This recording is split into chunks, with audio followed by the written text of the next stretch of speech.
Hello, squirrel listeners! It's time for chapter 19 called Poor Adam. Poor Adam, the rooster. When Una got home, Faith was lying face downwards on her bed, utterly refusing to be comforted. Aunt Martha had killed Adam. He was reposing on a platter in the pantry that very minute, trussed and dressed, encircled by his liver and heart and gizzard. Aunt Martha heeded Faith's passion of grief and anger not a whit. "We have to have something for the strange minister's dinner," she said. "You're too big a girl to make such a fuss over an old rooster. You knew he'd have to be killed sometime." "I'll tell Father when he comes home what you've done," sobbed Faith. "Don't you go bothering your poor father. He has troubles enough, and I'm housekeeper here. Adam was mine. Mrs. Johnson gave him to me. You had no business to touch him," stormed Faith. "Don't you get sassy now. The rooster's killed, and there's an end of it. I ain't gonna set no strange minister down to a dinner of cold biled mutton. I was brought up to know better than that if I come down in the world." Faith would not go down to supper that night, and she would not go to church the next morning, but at dinner time she went to the table, her eyes swollen with crying, her face sullen. The Reverend James Perry was a sleek, rubicund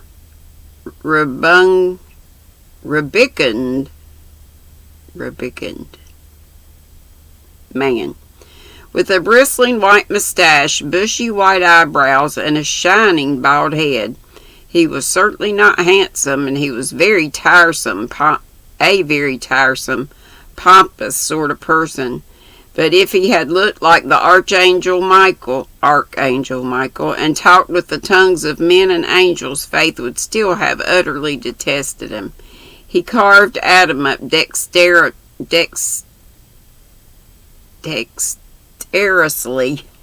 I know that word, but I can't say it. Showing off his plump white hands and very handsome diamond ring.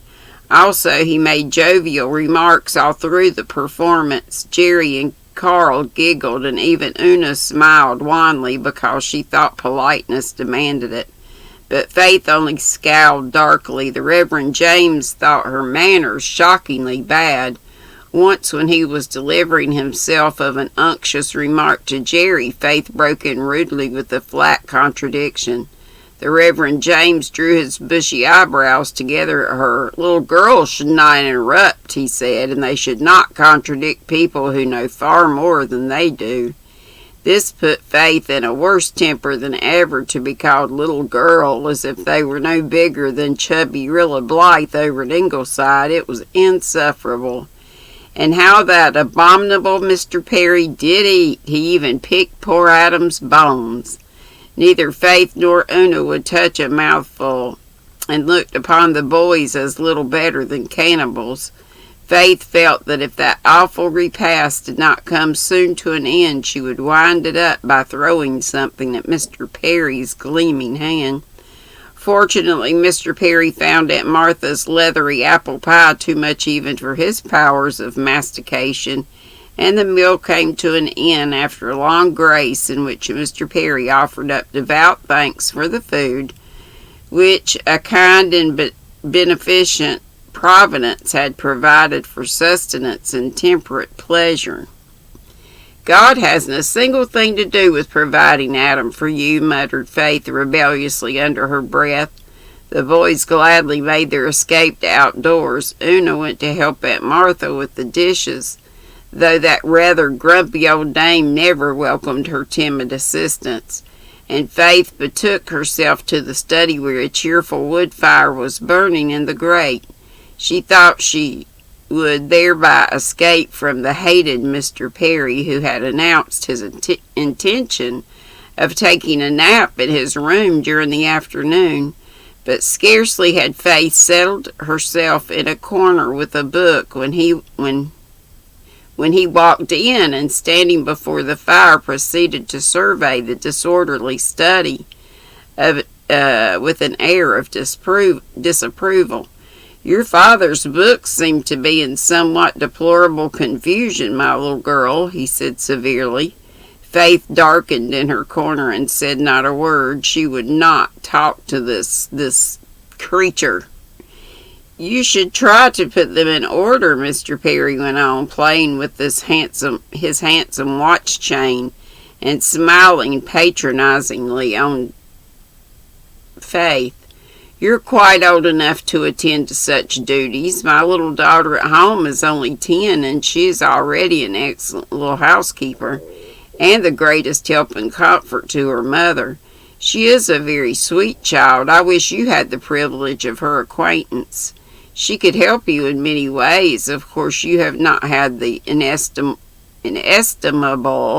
privilege of a good mother's care and training. A very sad lack.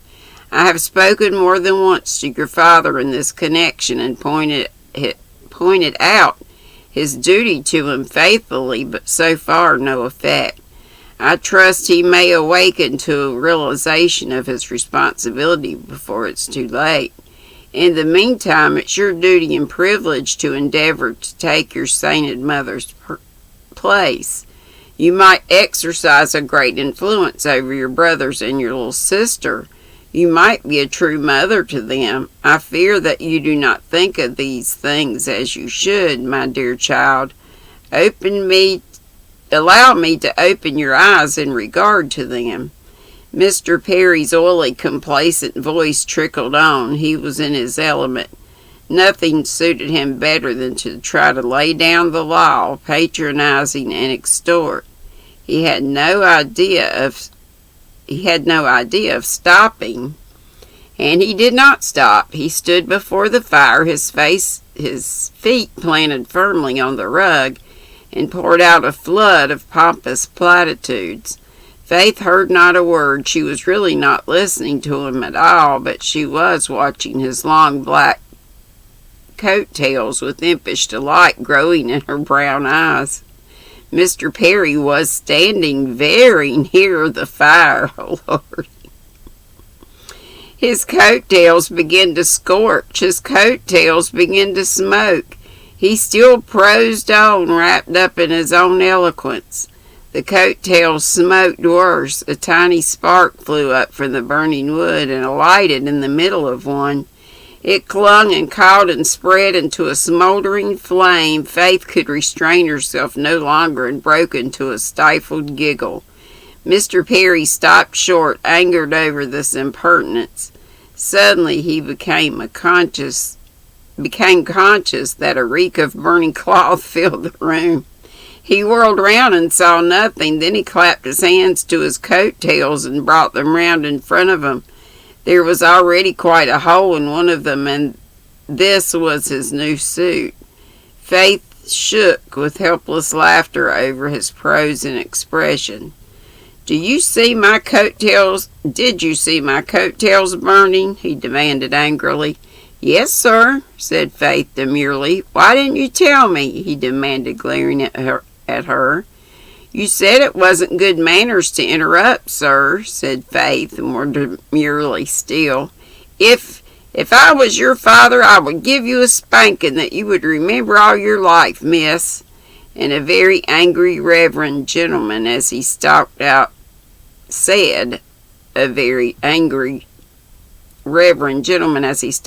the study. The coat of Mr. Meredith's second-best suit would not fit Mr. Perry, so he had to go to the evening service with his singed tailcoat.